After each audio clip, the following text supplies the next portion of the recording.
to another Scrapping on a Budget video. I'm so excited to bring you my tip number 3, which is find your inner DIY diva. I think this one is really important for scrapbookers on a budget because sometimes you just can't go out and get that new stuff that you want. You have to come up with it on your own. You have to find those ways to be able to do stuff yourself. And I think every scrapbooker benefits from this because this is really the foundation of scrapbooking. This is where it all started from. Someone had to come up with those enamel dots. Someone had to come up with rub-ons and all that kind of stuff. So here we are, back to the basics, making our own embellishments. So that's what I'm doing today. I'm just going to show you a few embellishments that you can make at home for pennies and have a lot of fun with. So my first DIY is enamel dots. They're so expensive, and really if you have some time, and I don't even mean a lot of time, if you just have, you know, an hour, you can literally make hundreds upon hundreds of enamel dots on your own for pennies. So I did two different ones here. I used pony beads for the bigger ones, and I used the perler beads, these guys, for the little ones. I just wanted to see the difference. I bought this package here of pony beads, which I don't know why, because I seriously have like hundreds of these from my daughter, so I didn't need to buy them. But the point is, this package has 400 in it, and I bought it at Dollar Tree for $1.25. So basically I have 400 enamel dots in here for $1.25 versus like 36 dots or 24 dots or whatever the average package has for $6.99. And then the perler, these I got also from Dollar Tree. So these came, you can see they were purple, but I used up all the purple. So these were $1.25. They came in a little kit with a little butterfly plate that you follow. These ones are meant to be melted, so they're probably safer. If you had to pick one or over the other, these ones are meant to be melted, so they're a little bit safer that way. They make these teeny tiny guys here. So this package only came with 4. So those are the colors I have. Obviously I can go back and get a few more packages, or your best bet is probably just to use a coupon at a place like Michael's and buy the big bucket. I think here in Canada they are $24.99 or something along those lines, and you get a big bucket of 11,000 of them. So if you have a coupon, you can get 40% off or 50% off. That's a pretty good deal for enamel dots. And they make ones that are kind of not the largest that you would get in a package. I grabbed a pack here with some black ones because I thought those would stand out the best. So you can see they make roughly the size of these small ones here. So in this package that has 4 different sizes, no, 3 different sizes, they make the smallest version. They're not the teeniest, tiniest ones that you'll get in a package, but you can get mini perler beads that will make ones even smaller than these. Now the other ones are pony beads. That's the package of 400. And you can see here, they're a little bit larger than the largest of these black enamel dots. So they're pretty on par. They're bigger than I probably would use. Like, I don't know if I'll end up making all 400 of them. I might just make them as I need them. But you can also get smaller pony beads as well. So you can play with the sizes and figure out the size that you like the best. I followed Nicole Jones' instructions on how to cook them. So I cooked the perler beads at 350 for about 20 minutes. And I got these little guys. They're perfect. I don't know if it'll let me focus on them. There you go. Yep, they're perfect little circles. And then for the pony beads, I cooked them at 350 for about 11 minutes. And they're not as perfect. You can see, like, you can see this one's a little bit wonky. And they all varied in size a little bit more than the perler dots did, or the perler beads did, but I still like them. I'm still going to use them. They're very shiny. I don't know if I can, yeah, if I focus there, you can see, you can hardly tell that they're not an enamel dot. Now the only thing with these ones, the only drawback, I guess, is that you have to glue them down yourself. So they're a little bit more work in that sense. They're not pre-sticky, but they're a lot of fun, and they're great for, you know, coming up with colors. You can find them in all kinds of craft stores and stuff. So, I mean, pony beads are everywhere from Walmart to hobby stores, dollar stores, Michael's, and they come in so many different colors that you can really find the colors that you want. The perler beads come in smaller packs as well now too, and they come in a lot of theme packs. So you can find some stripy ones and Halloween and Christmas and spring colors and stuff. So they're perfect for customizing your work, and they take just a few minutes. The perler beads are, like I said, meant to be melted, so they melt very easily, and there's no smell or anything. The pony beads, I was preparing myself for a lot of stinky, plasticky smell, and they really only started to smell as they were finishing, and as soon as I took them out of the oven, the smell went away pretty quickly, so I wasn't too worried about it. I think if you were maybe cooking all day, you might end up with a stronger smell, but I only did a few of them. Well, you can see I sorted them into these little containers, so that's how many I did. And the smell went away as soon as they cooled down, so not too bad. So my next little DIY project is these super awesome, adorable bows. Tori Bissell put a really good tutorial on how to make these on her YouTube channel, so I will post a link for that for you. I won't go through the whole tutorial again. She does a really good job, so I don't need to repeat it. They are so stinking cute, like seriously. So this is a big bow with a full 6x6 piece of paper. This little tiny guy is 3x3. So pull out your 6x6 paper pads and go check out her video and have some fun. These are so easy. Once you figure out the steps, they're very logical, and so it doesn't take long for you to be able to make them without having to think about it. You can sit in front of the TV and just make a whole bunch of them. So I made mine with a bunch of dimension, but she makes hers quite flat, and she does a little different tail, like a fish tail at the end. But they're very customizable and super easy, super quick. I think you are going to love, love, love them. So check out her video. They're a great way to add a little bit of fancy to your pages and to your projects.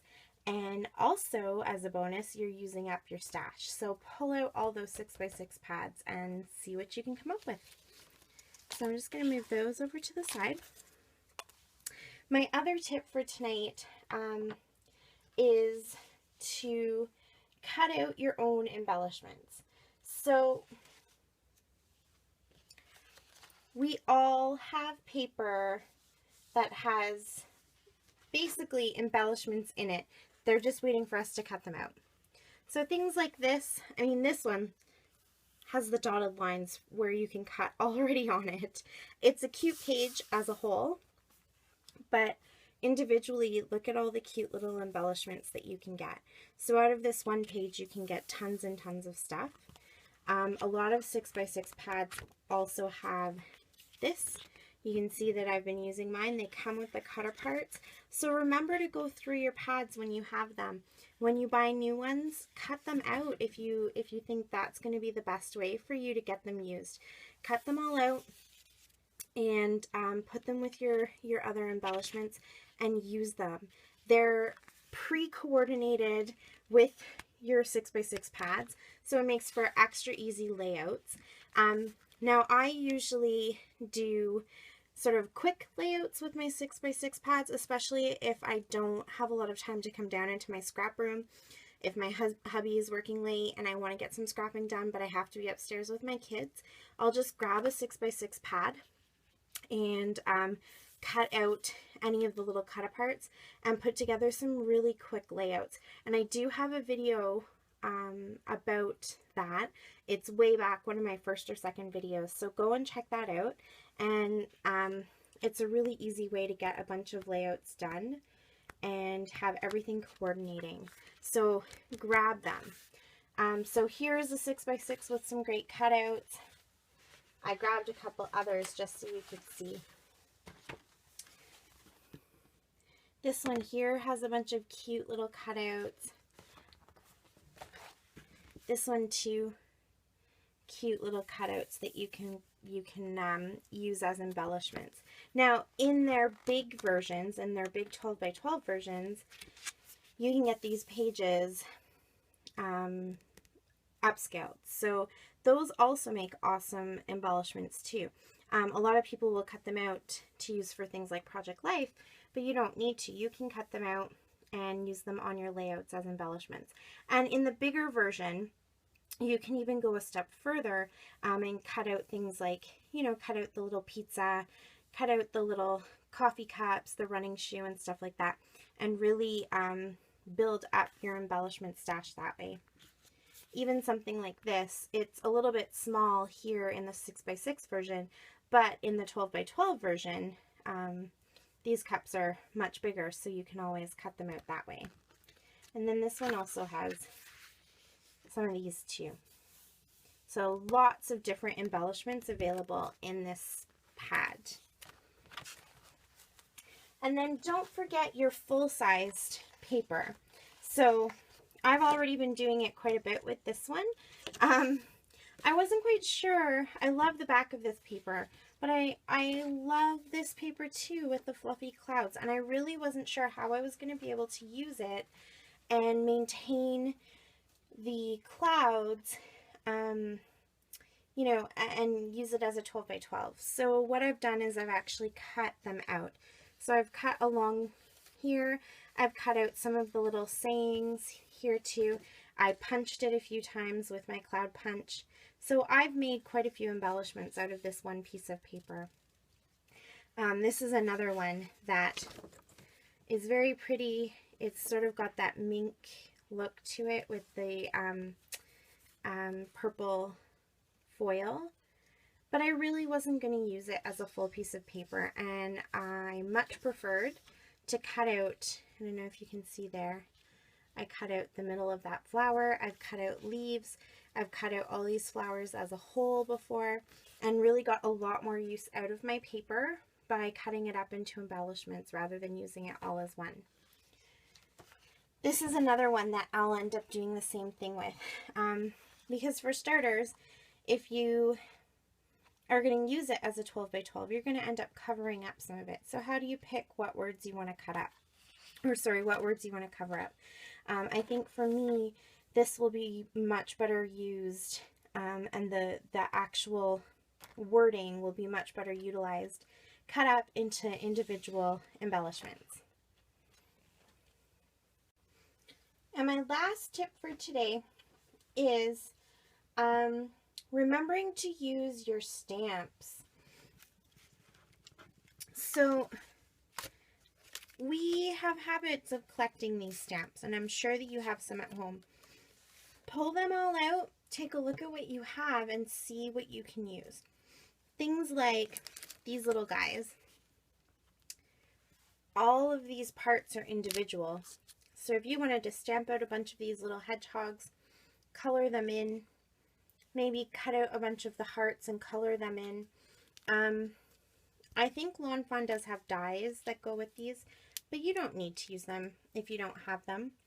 They could be something you invest in if you used the hedgehogs quite a bit, but you can just cut around them, color them in, use different techniques for coloring them in. You can emboss them, you can use watercolors, pencil crayons, all kinds of things.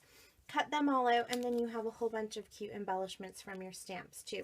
And this is a great way to use up those stamps that you bought because they were just too cute not to, but you haven't really had a project to use them with yet. Make embellishments. Same with stuff like this.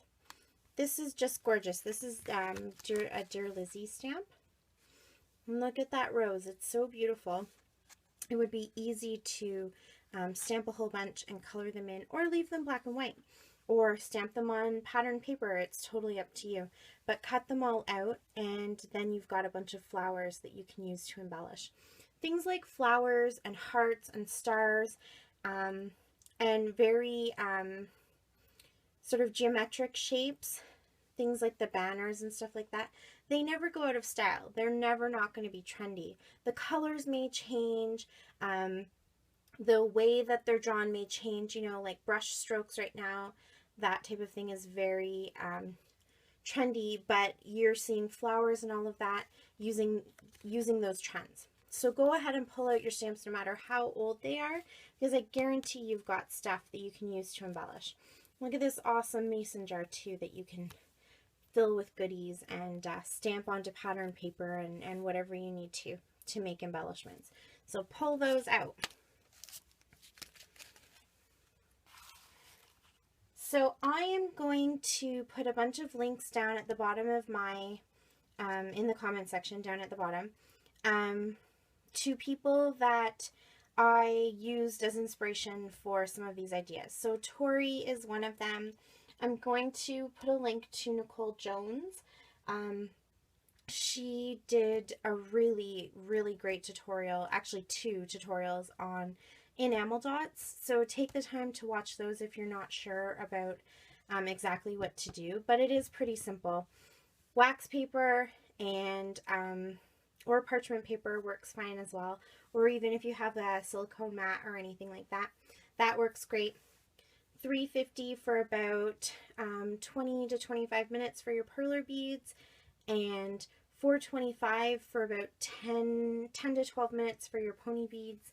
Make sure that you give them a little bit of space so they don't bleed into each other, but they don't run too much, and you're good to go.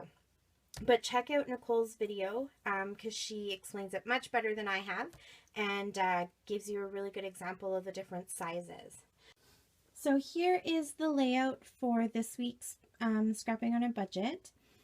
What I've done is I have cut out the big brow and little brow.